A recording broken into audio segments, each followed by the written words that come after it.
Good morning, everyone. We are here today as House Democrats joined by advocates from all across the country to once again make clear our unwavering, unyielding, and unequivocal support for reproductive freedom and for the Women's Health Protection Act. I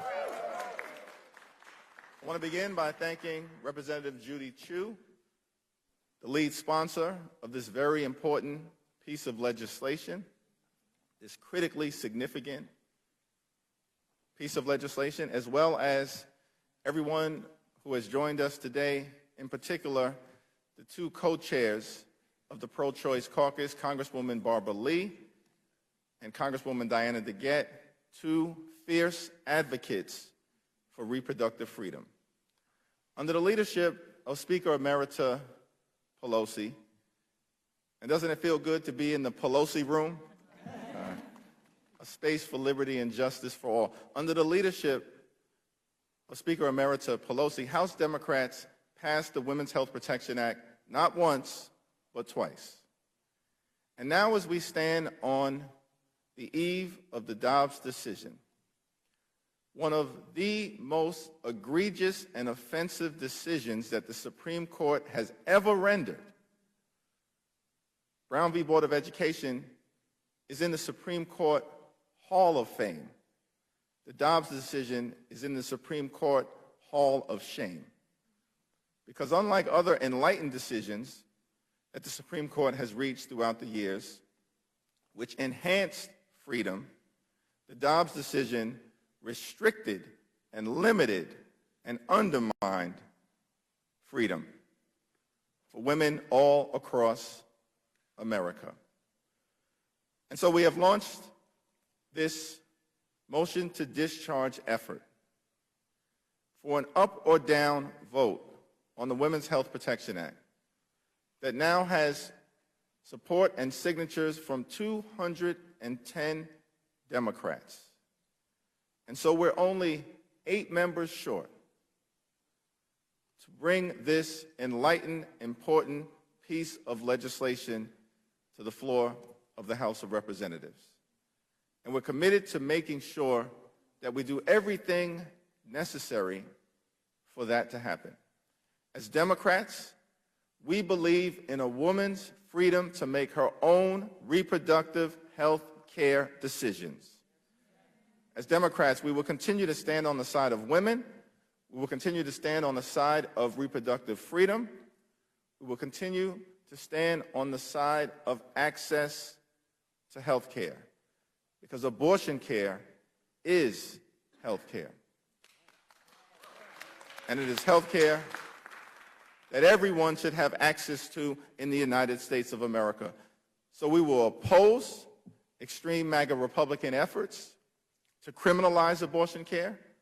We will oppose extreme MAGA Republican efforts to impose a nationwide abortion ban. We will oppose extreme MAGA Republican efforts to limit access to contraception. We will stand up for reproductive freedom. We will stand up for reproductive freedom today. We will stand up for reproductive freedom tomorrow.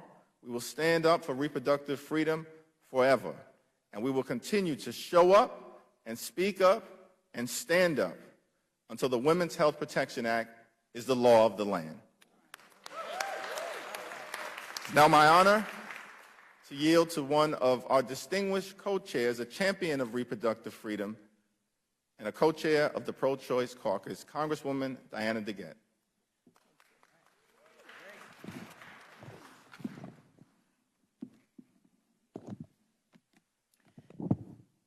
Thank you so much, Leader Jeffries. Tomorrow marks the one-year anniversary of the U.S. Supreme Court's devastating decision to overturn Roe v. Wade.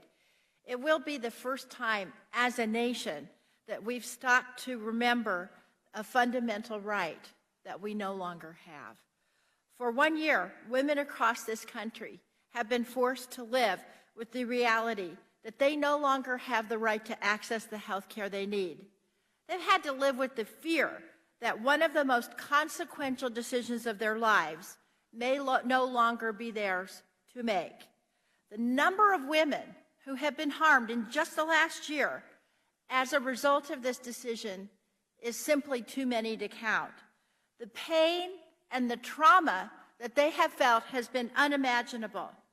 The inhumanity, incomprehensible. The refusal by the majority in this body to act has been inexcusable. Over the last year, we've heard incredible reports of the harm this has caused. We heard about the 10-year-old rape victim who was told that she would have to carry her baby to term. We've heard heartbreaking accounts of women who were forced to carry their dead fetus around in their womb for weeks because the doctors were afraid of criminal prosecution. We've heard from women who have been turned away from hospitals and told to wait in the parking lot literally until they were on the brink of death. I'm not making this up. This is what is happening in the United States of America today. Now, I want to say thank you to my leader, Hakeem Jeffries. I want to say thank you to the women and men who are standing behind us, the Congress people. And I want to say thank you to the American public who realize the very fragility of this right that's been taken away, because we are not going to stop until we fix this problem. We are not going to stop until Roe versus Wade is the law of the land once again. I'm going to humbly suggest that my colleagues across the aisle might listen to their constituents who overwhelmingly believe that people and their doctors and their clergy and their spouses or their partners should have the freedom to make their own health care decisions, not politicians in Washington. And all that needs to happen is 8 of my colleagues on the other side of the aisle need to come over and sign this petition, which will put a bill on the floor, which will once again make Roe versus Wade the law of the land. So I want to thank Barbara Lee, Judy Chu, all the leadership here. We got 110 signatures to put this on the floor in 2 days. And it was because of a real effort and a desire to show in this anniversary of Roe versus Wade, we are not giving up and we are not giving in, just as our friend and our mentor John Lewis told us over and over and over. Poll after poll shows the American public is with us. So anybody who refuses to make this the law again nationally is out of step with their constituents, and we are not going to stop until, once again, everybody in this country can get the health care they need. I'm now so honored to introduce my friend, my colleague, Barbara Lee.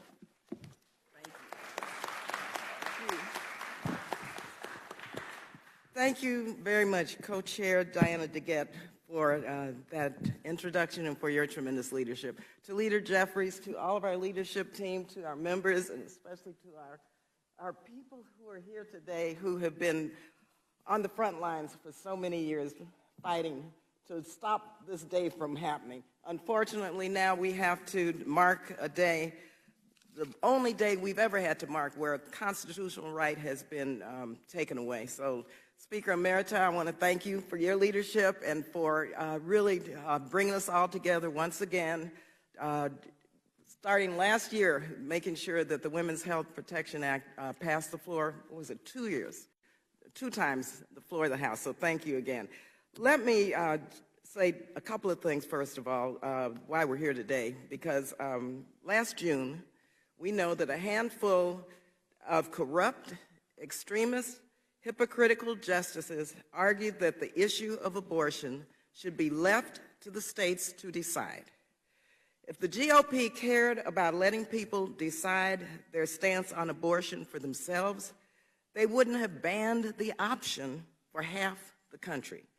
If they cared about democracy, they wouldn't have overruled a constitutionally protected right supported by 80% of Americans.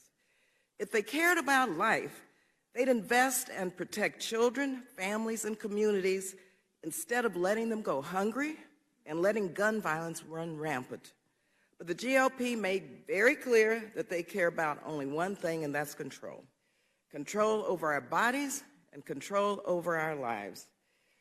As Congresswoman DeGette mentioned, we gave every member of the House a choice this week. Do you trust your constituents to make their own health care decisions, their own life choices, or will you continue to force your personal extremist views on the people you were elected to represent?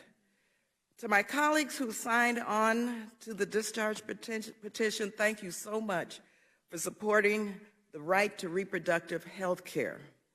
To Republicans who stand in the way, because of your inaction, 1 in 3 women, including trans, non-binary people, have lost access to abortion. And those people are disproportionately from Black, Latino, and indigenous communities, LGBTQ plus people with low incomes and people with disabilities, people who live in rural communities. 1 year into this fight, we must be reminded that those are the people we are fighting for. We're fighting for every American who doesn't have the cash on hand for an emergency abortion or the funds to travel to another state. We're fighting for the Black women facing even higher maternal mortality rates, unfortunately, thanks to the repeal of Roe. We're fighting for the doctors and the healthcare providers who are choosing between jail time and helping a person in need. And we're fighting for every woman who finds herself in the same situation I was once in, pregnant and forced to risk my life and to be criminalized because politicians thought they could make decisions about my body. I know what life was before Roe. This last year, we've seen what it is now for so many women. But make no mistake, we will never back down, and we're not going to go back. Together, we will continue to work toward a future where our reproductive freedoms are no longer up for debate. It's our bodies, our choices. So thank you all again for keeping up the fight. I want to turn this over now to my good friend and our WIPA champion, our woman warrior. Oh, excuse me, it's going to, well, she is our WIPA champion, Catherine Clark, who whips us into line to make sure we're protecting women's reproductive health care. Thank you all again. Thank you so much, Barbara. Thank you to Leader Jeffries, to our co-chairs of the Pro-Choice Caucus, to the entire caucus, and all of my colleagues and advocates here for your leadership, for spearheading our fight for the freedom of Americans to make their own health care decisions. Not a decision to be made by the GOP, not by judges. It should be made by women, by families, in consultation with their doctor, in guidance with their faith. And for 1 year, we have seen that freedom be trampled on by extremists. For 1 year, they have punished women and girls for the crime of needing basic health care. Clinics are boarding up. Doctors, OBGYNs are choosing other careers. They are afraid to do their jobs, and it's everyday Americans who are paying the price. Americans like Amanda Zarowski of Texas. She was 18 weeks pregnant when her water broke, and there was nothing that could be done to save the pregnancy. And her doctors had to tell her that they could not perform the abortion care that she needed, and that she had to go home and wait for infection to set in. So she did, and it did. And it cost her time in the ICU. It almost took her life. And she has been unable to get pregnant since. This is the state of the United States of America right now. But the Women's Health Protection Act will ensure that abortion care is once again the law of the land, that access is restored. It will kick politicians out of our doctors' offices, and will enshrine into law the truth that Americans already know, that they deserve the freedom to make their own health care decisions. This bill deserves a vote on the floor. Put the votes on the floor. And I don't know how my colleagues are going to go home for 4th of July celebrations and talk about freedom and equality and liberty, knowing that it would take only 8 of them to come join us and sign this discharge petition. But whatever it is that they choose, House Democrats and the American people will not rest until we get this done and restore the freedom that families, women, and the people of this great country deserve. Now it is my pleasure to introduce the author of the Women's Health Protection Act, a lifelong champion for reproductive justice, the unstoppable, undaunted Congresswoman Judy Chu.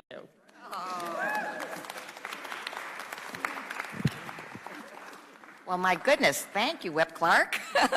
Yes, I'm Congressmember Judy Chu from California.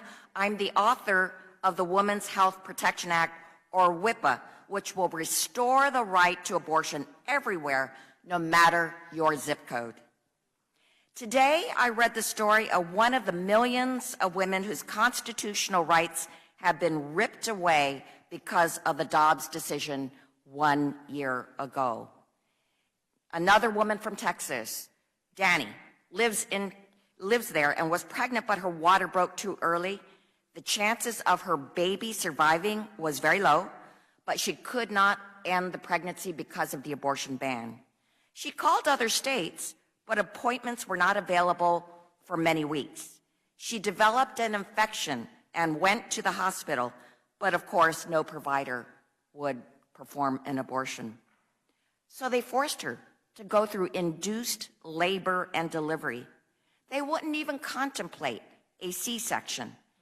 They forced her to be awake and present so she could give birth to a dead baby.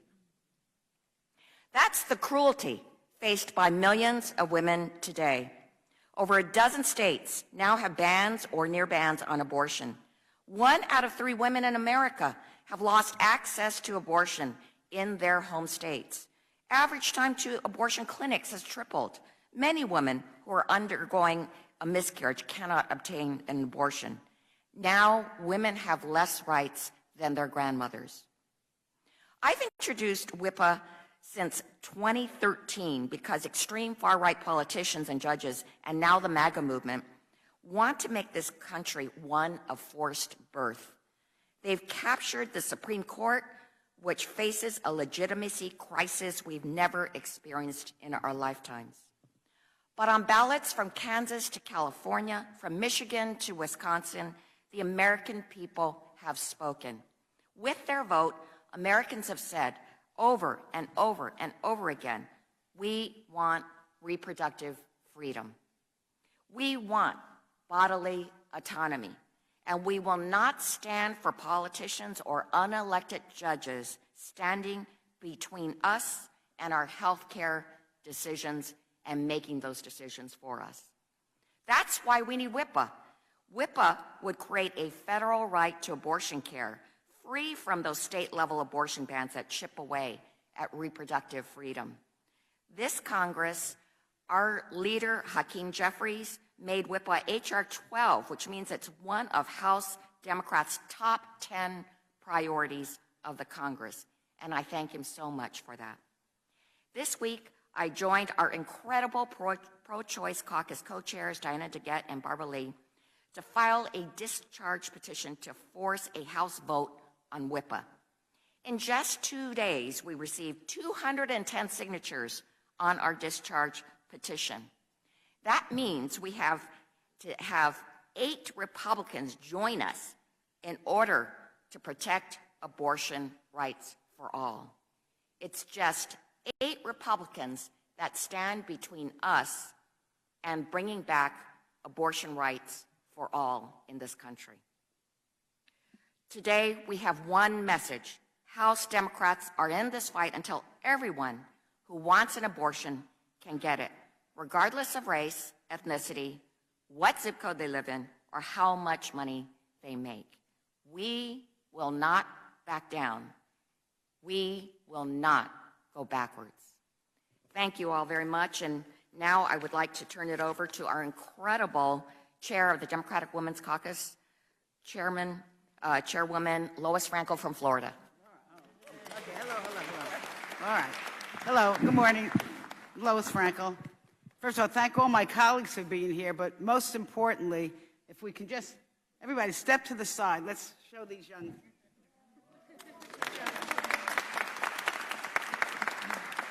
Look, we're really here for these young people who deserve to reach their dreams and fulfill their hopes on their own terms. I often say that unless lightning strikes, I will not need an abortion. I'm at that age.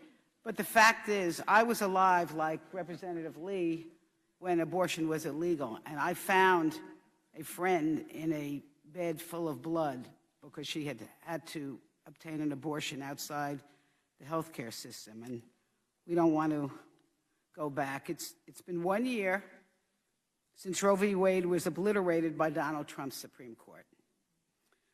The Dobbs case, as my colleagues have said, have led to legislatures in state after state passing abortion bans and restrictions. And if my home state of Florida's 6-week abortion ban goes into effect, the entire South of this country will be walled off from access to legal abortion. The post-Dobbs laws are forcing women to stay pregnant when they don't want to or incur costly and burdensome travel to get the care that they need. And the Republicans of Congress have doubled down. Just go into any committee room and you'll hear it, right? They've doubled down with nonstop attacks on reproductive health care. And Democrats are here to say we are fighting back, will not back down from our fight to protect women's access, to protect reproductive freedom, and to make their own choice whether to start or to continue their family. And this Women's Health Protection Act will protect all of us with that. And I want my Republican colleagues to know that the women of this country are watching, and they will not soon forget who continues to stand in their way to control their own body, and they will not forget who's caused this crisis and who refuses to protect women and our rights. And no matter what, I'll repeat what's been said, we are going to continue to fight for access to abortion care, regardless of a person's zip code. And with that, I'm going to yield to a feminist supreme, a perfect example, really, of the feminist men. Thank you, men. I'm talking about you, the chair of our Democratic caucus, Pete Aguilar. Thank you, Lois. Thank you so much, Lois Frankel. Thank you, Leader Jeffries and Whip Clark. We're grateful for the leadership of the Pro-Choice Caucus, the Democratic Women's Caucus, and of course, Judy Chu, our author of this important piece of legislation, the Women's Health Protection Act. It's a privilege to be standing here in a room named after a champion of reproductive freedom, Speaker Emerita Nancy Pelosi. Today, House Democrats will be heading back to our communities. Some of our members will return to states that have banned abortion in the last year. Their constituents live in fear of a miscarriage that could result in their arrest. Children have to cross state lines to seek the care they need because that care had been established for the last 50 years as a basic right. But some will return home to states that have served as an oasis of reproductive freedom. People have come from all over the country to California to seek an abortion, and they've come to the area that I represent and been welcomed in California's Inland Empire, in San Francisco, in Los Angeles, and throughout the Golden State. But after what we've seen out of House Republicans, over the last year, watching them go after contraception and go after abortion care and birth control. Make no mistake, they intend to ban abortion nationwide. We can stop this. With the help of so-called moderate Republicans, we can pass the Women's Health Protection Act and codify this right into law. These members are going to hear about this from their constituents and from us over this break, and we hope that they return back to Washington ready to engage in bipartisan discussions. With that, I would like to turn it over to a champion of reproductive freedom, a woman who this room is named after and has made this piece of legislation a priority when she held the gavel as Speaker, Nancy Pelosi. Let us thank Pete Aguilar for his advocacy from the standpoint of the chair of the Democratic Caucus of the House of Representatives. Thank you, Mr. Chairman, for your leadership. Mr. Leader, thank you for making this one of the top priorities in terms of the number. To our co-chairs of the pro-choice caucus, thank you for your relentless and persistent leadership. The day this happened, that night, Diana DeGette was on the phone to say, we're bringing up Judy Chu's bill tomorrow, and we did that with all of our Democrats. Thank you. And Barbara, thank you especially for pointing out the economic disparity in all this and how it affects people so unfairly in terms of their communities, even rural communities, so unfairly. I don't know what to say about Lois Frankel, except that she gets right to the point and with great clarity, and thank you for your championing of all of this. And yes, Catherine has been the champion of vote counting on all this, and when she says we need 8, we need 8. Right, Diana? Yes, I would say about Diana, when Diana says we need a number, we need a number. So thank you all for your leadership. Let me just say this, because this is I'm so honored to welcome you to this room to talk about freedom. You see these T-shirts. It's about freedom. Freedom to vote, freedom to be ourselves, freedom to debate, freedom for everybody. Freedom for everybody. What I think it's important to note, though, is this, and associate myself with all of the concerns expressed already. This bill passed with 0 Republican support, 2 times in the House. Then we talk about people traveling to another state. 3 Republican votes. Is that a sign of disrespect for women? 3 Republican votes on the bill to enable women to travel to address their reproductive health needs. The one that gets me is the Right to Contraception Act. The Right to Contraception Act. 8 Republicans voted for that. So understand this. This is not just about abortion, or that would be reason enough.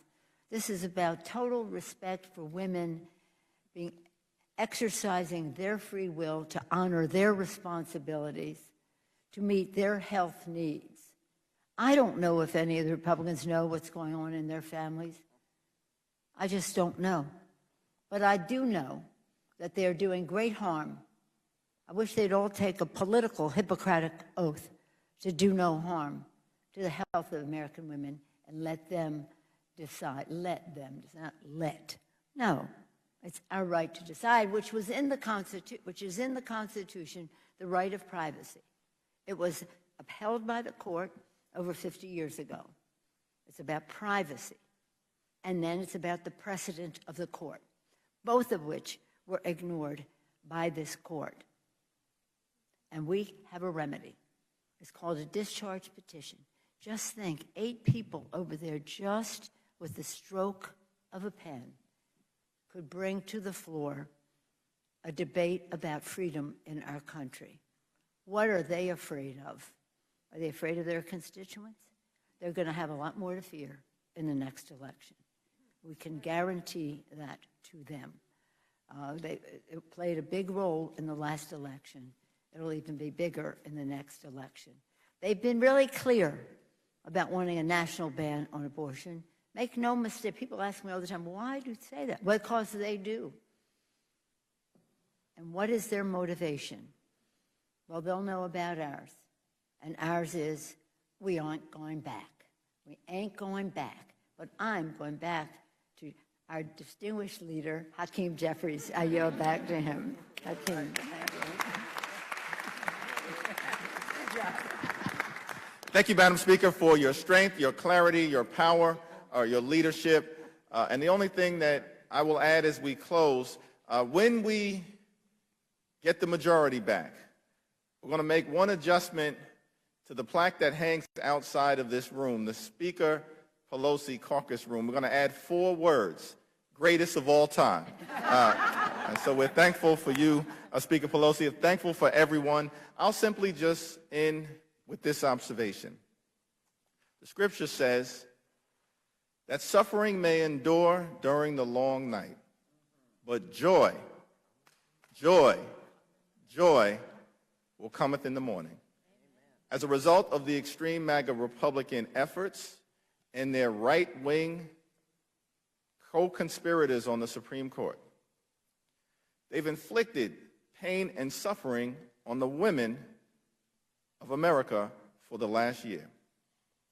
But we will not rest until reproductive freedom is restored throughout this country. We will not rest until the Women's Health Protection Act is the law of the land. We will not rest until it's morning time once again in the United States of America. Thank you.